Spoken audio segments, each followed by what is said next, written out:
Hello, and welcome to today's lecture on Demeter, also known as Ceres. And who doesn't like cereal after all? I'm your professor, Dr. Rob Steffen, and today we are going to talk about the goddess of the harvest. But not only that, Demeter is also at the center of a series of mysteries that 2,000 years later scholars are still trying to unravel. So whether you want to learn to retrieve your daughter from the underworld or are simply looking for a little bit of springtime, let's go check out Demeter, goddess of the harvest.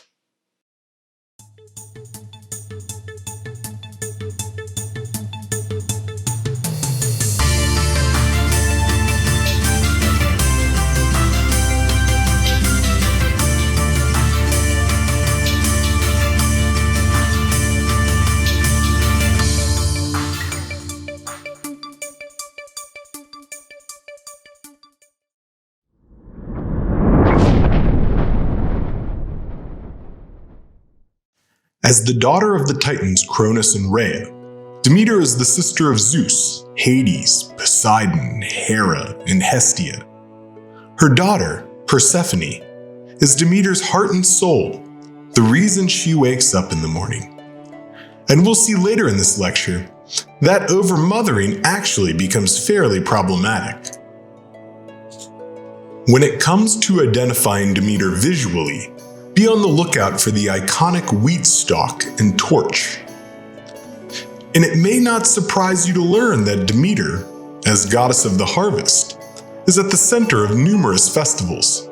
Some of these focus on planting and harvesting, such as the Haloa and the Proerosia. Others focus on fertility in a different way.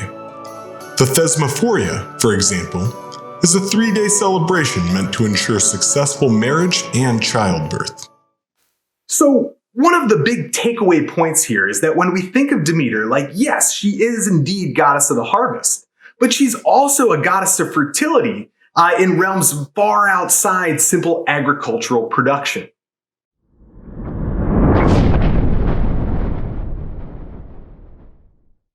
Since the first generation of Greek divinities, Gaia embodied the concept of Mother Earth. With Demeter, however, we have another goddess closely associated with the earth. Not only is she the goddess of the harvest, but her name literally means Mother Earth. Upon closer examination, linguists identified the "da" at the beginning of her name to derive from the root "ga," which in turn comes from the initial deity Gaia, quite literally the earth itself. The second half of her name, Meter, comes from the root word mater, which quite literally means mother. Put that together and you have yourself a literal Mother Earth.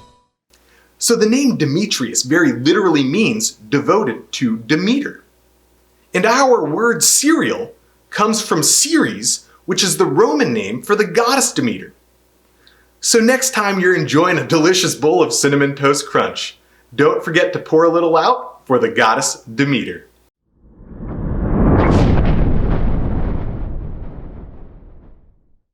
In the earliest days, the world was green and lush, and it was springtime all the time. And during those days, Zeus and Demeter decided to have a little fling. Well, honestly, I'm not sure how much of a say Demeter had in that decision, but a fling occurred. Sorry about that, Hera. 9 months later, Demeter had a daughter, whom she called Persephone. Demeter loves her daughter a lot. And Persephone, who of course loves her mom too, sometimes feels a little overprotected. She just wants to wander around, explore the beautiful world, and hang out with her nymph friends. A feeling any teenager could probably associate with. One day, while out picking flowers with her Oceanid nymph pals, Hades, lord of the underworld, erupts through a chasm in the ground. Not one for small talk, Hades simply snatches Persephone and whisks her away into his underground domain. Demeter, in the meantime, is freaking out. She starts wandering around looking for her daughter and becomes so distraught that she starts neglecting her duties. crops start dying, and some of the other gods start getting rather annoyed because humans are whining about starvation.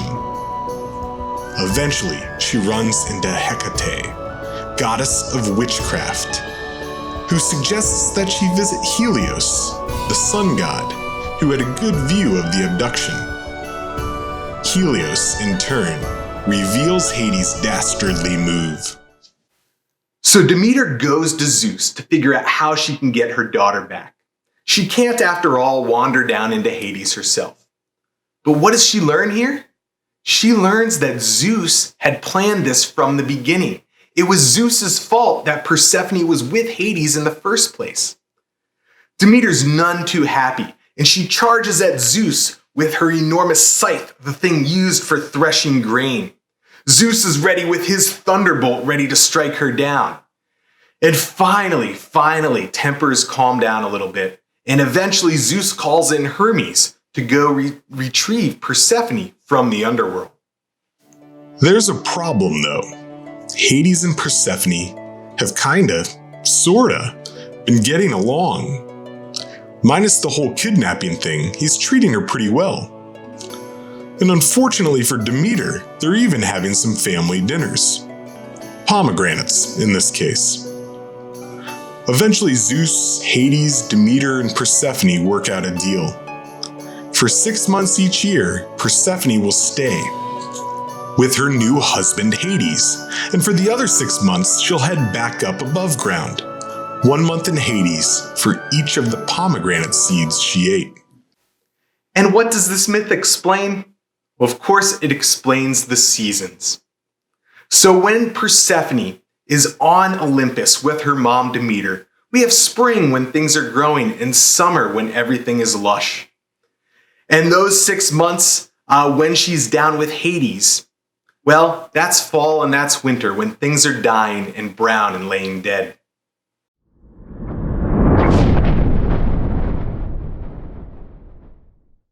It is not surprising that many of Demeter's rituals focus on agricultural production. The proerosia, for example, is a ritual plowing and sprinkling of seeds and offerings prior to the real, actual plowing that takes place each season. The Holoa, which translates as quote-unquote fields from the ancient Greek, was a women-only festival that completely inverted gender norms. During the Holoa, men set a feast for the women, then left for the night. The women then had quite the party. They eat phallic-shaped pastries, tell dirty jokes, and get drunk as Dionysus on wine. The Holoa not only gives women symbolic power in the agricultural process, the goal, after all, is to ensure the year's seeds don't die, but it also gives them a chance to rebel against cultural norms, which usually leaves such debauchery to the men. The Thesmophoria focuses on the fertility of women more than the fertility of the land. During this 3-day festival, women are once again at the center. On day 1, they leave the house to go worship Demeter and Persephone. On day 2, the women enter ritual pits, digging up ritual deposits, pig bones, cakes shaped like genitalia, snakes, and pine cones. All of these diverse things representing aspects of fertility. On day 3, these are all offered as sacrifices to Demeter to ensure successful marriages and childbirth. So one of the things that we learn here is that Demeter is about fertility just as much as she's about harvest and agriculture. And in this realm, this is a realm where women really have power. And that's reflected in these reversed gender norms of the rituals associated with Demeter.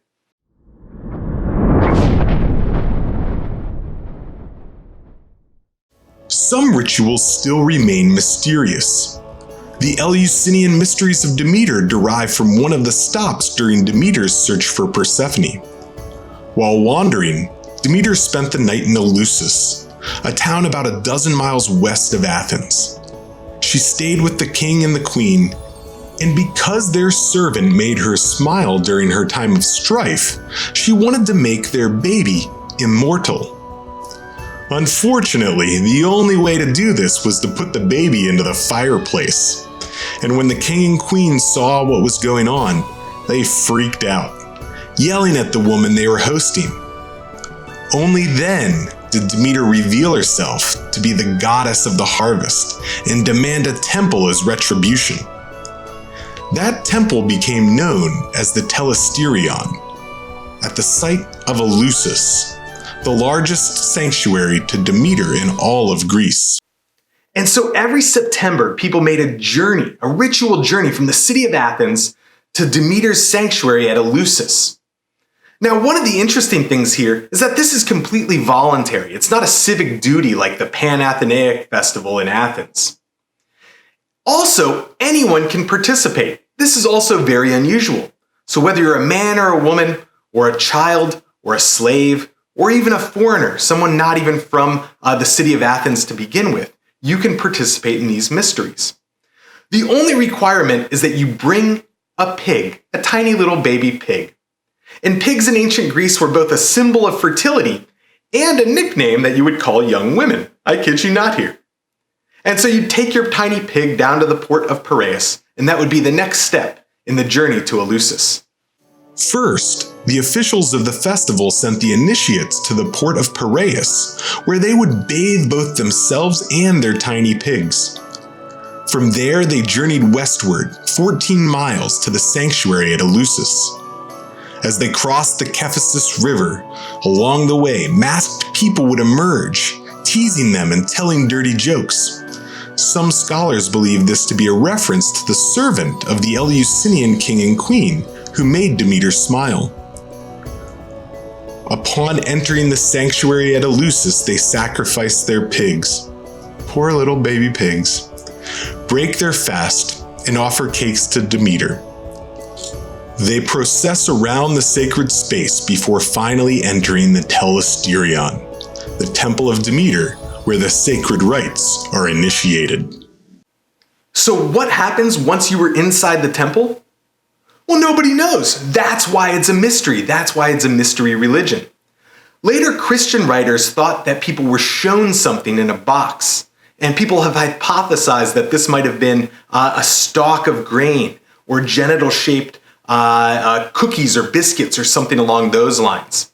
But the fact is, we really don't know.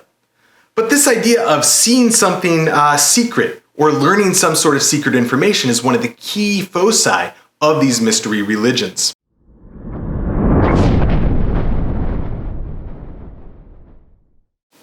So Demeter, of course, is a big part of agriculture.